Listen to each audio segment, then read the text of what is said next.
మంత్రి కేటీఆర్ కు బహిరంగ సవాల్ విసిరారు టీ కాంగ్రెస్ చీఫ్ రేవంత్ రెడ్డి. విద్యుత్ సాగునీటి ప్రాజెక్టులపై బహిరంగ చర్చకు రావాలని సవాల్ విసిరారు. టైం డేట్ ను మంత్రి కేటీఆర్ ఖరారు చేయాలని ప్రజల మధ్య తింటామని ఛాలెంజ్ విసిరారు.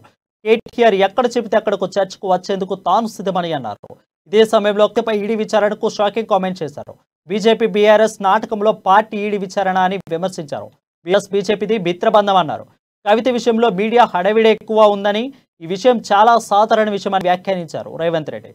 లిక్కర్ స్కామ్ కేసులో కవిత విచారణ ఎదుర్కోవాల్సిందని అన్నారు.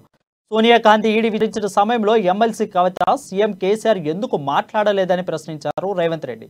వాటాల ముఖంలో తేడా వల్లే చిల్లర పంచాయతీ వచ్చిందన్నారు. బీఆర్ఎస్ ఎమ్మెల్యేలు మంత్రులపై తాను చేసే ఆరోపణలు ఆధారాలు ఉన్నాయని, ఆధారాలు లేకుండా తన ఆరోపణలు చేయనని రేవంత్ రెడ్డి చెప్పారు.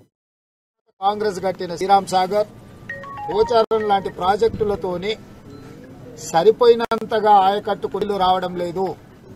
ఎందుకంటే ఇక్కడ చెరుకు రైతులు, పసుపు రైతులు, మొక్కజొన్న, సోయాబీన్, ఎర్రజొన్న లాంటి కమర్షియల్ క్రాప్ ఇక్కడ తీసి వ్యవసాయాన్ని లాభసాటిగా ప్రపంచానికి చెప్పిన చరిత్ర కలిగిన రైతులు ఈ నిజామాబాద్ ప్రాంతంలో ఉన్నారు.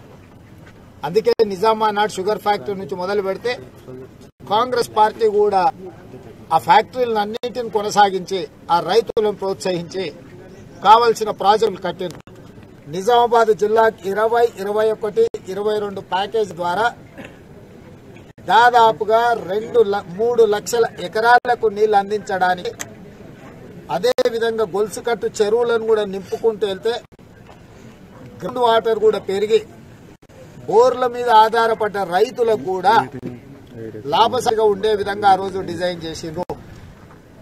నేను ఈ యాత్ర మొదలుపెట్టిన తర్వాత అది